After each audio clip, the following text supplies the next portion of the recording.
perkenalkan, nama saya Waras Sandi dan ini teman saya. Halo, nama saya Noval Arif Rahman. Nah, kami berdua adalah mahasiswa semester 2 program Studi Ilmu Hukum dari Universitas Islam Negeri Jakarta. Nah, pada kesempatan ini kita sedang ngerjain suatu proyek buat memenuhi nilai ujian tengah semester kami. Bukan begitu, Man? Ya, benar banget. Jadi, kita berdua nih bakal menjelaskan mengenai teori-teori pembenaran kekuasaan negara, War. Keren gak tuh? Wih, keren banget. Terus, apa aja sih yang bakal kita bahas pada kesempatan ini? Iya, jadi banyak banget yang bakal kita bahas. Pertama, ada teori teokrasi, ada teori kekuasaan, ada teori berdasarkan hukum, sama ada teori dari sudut pandang lain, War. Wih, banyak juga ya, Man? Iya, banyak, tapi nggak cuma itu juga. Kita bakal bahas teori-teori dari para ahli loh, War. Wih, pokoknya kita bakal ngebahas banyak teori ya, Man, pada kesempatan ini. Iya, benar banget, War. Ya udah deh, jangan lama-lama. Mending kita langsung mulai aja kali ya videonya ya. Iya, benar. Ya, Biar cepet. benar. Ya udah teman-teman, selamat menyaksikan video ini. Jangan lupa like dan komen ya. Dadah. Bye.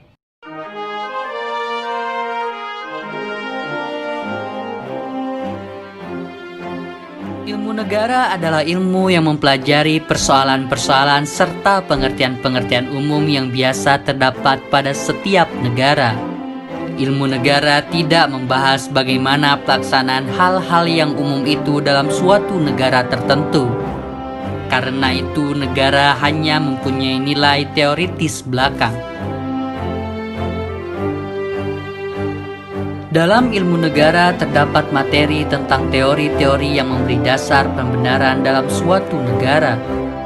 Teori-teori itu hendak membenarkan adanya kekuasaan negara.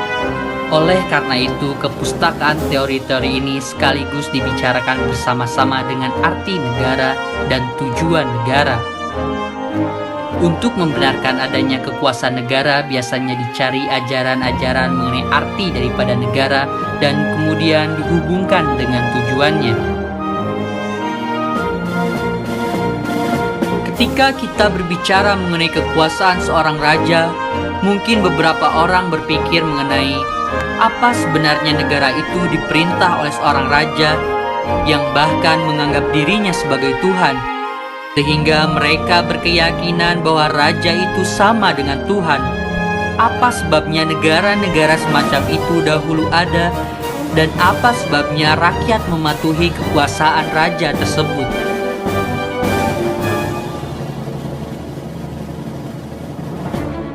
Jawaban atas pertanyaan-pertanyaan itu sebenarnya terletak pada arti daripada teori negara pertama dan yang akan kita bahas, dan yaitu kedua-duanya mengenai itu berhubungan erat dengan teori dasar-dasar atau hukum teori bagi negara. teokrasi. Pada teori ini dibagi lagi menjadi dua bagian, Pertanyaan-pertanyaan yang sama teori juga dapat teokrasi dikemukakan langsung terhadap dan teori negara-negara teokrasi kapitalis, langsung. di mana kekuasaan Langsung negara saja itu kita berada ke di bagian tangan yang sekumpulan pertama, yaitu manusia yang teori bermodal, teokrasi langsung. atau sebaliknya terhadap Istilah negara langsung sosialis menunjukkan dan bahwa sebagainya. yang berkuasa di dalam negara itu adalah langsung dari Tuhan, dan adanya negara di dunia ini adalah atas kehendak Tuhan, dan yang memerintah adalah Tuhan Berlainan itu dengan sendiri. buku-buku pelajaran yang Mungkin setelah membicarakan menonton video ketiga ini hal akan tentang muncul arti pertanyaan tujuan seperti, dan dasar hukum apakah negara negara dalam satu semacam ini asas pernah sekaligus? ada?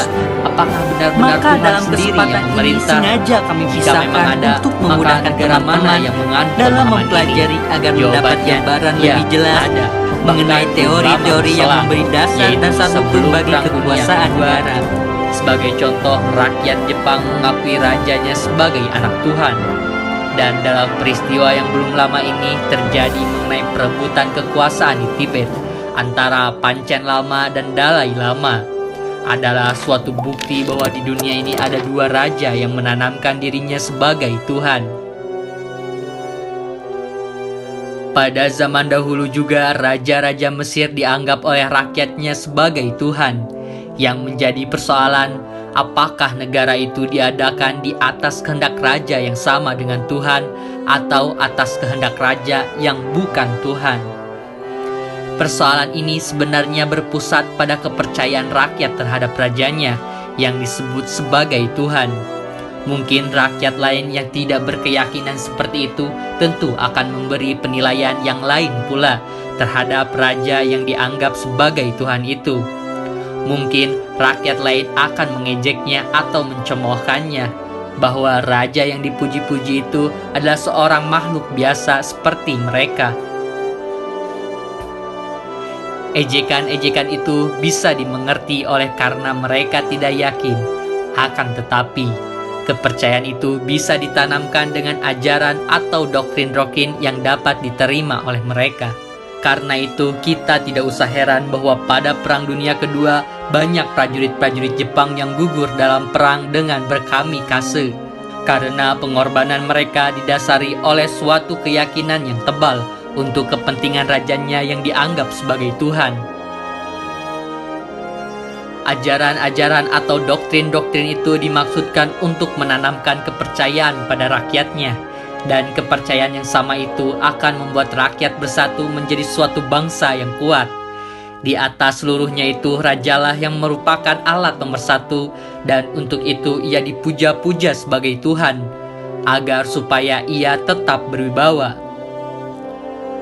Maka dengan adanya kenyataan-kenyataan seperti tersebut di atas, muncul apa yang disebut sebagai teori teokrasi dalam ilmu negara, yang maksudnya hendak membenarkan adanya negara yang didirikan atas kehendak Tuhan dan yang diperintah oleh Tuhan sendiri, walaupun Tuhan itu berwujud sebagai seorang raja.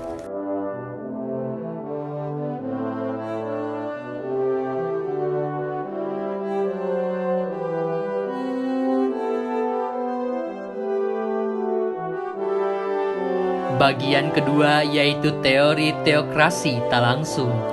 Apa sebabnya teori ini disebut tidak langsung? Sebab bukan Tuhan sendiri yang memerintah, melainkan raja atas nama Tuhan. Raja memerintah atas kehendak Tuhan sebagai kurnia. Anggapan ini dalam sejarah timbul pada sekumpulan manusia dari partai konvensional di negeri Belanda. Mereka berpendapat bahwa pada Raja Belanda serta rakyatnya diletakkan suatu tugas suci sebagai perintah dari Tuhan untuk memakmurkan daerah Hindia Belanda yang pada waktu itu menjadi daerah jajahannya. Politik yang dijalankan oleh Belanda terhadap Hindia Belanda dulu disebut sebagai etis politik, yang menimbulkan teori perwalian yang menganggap bahwa pemerintah Belanda merupakan wali dari Indonesia. Atas dasar ajaran yang suci itu, negara Belanda dapat menjajah sampai 300 tahun lamanya. Inilah salah satu contoh dalam sejarah mengenai teori teokrasi tidak langsung yang hendak membenarkan negara dan kekuasaannya atas dasar pemberian Tuhan.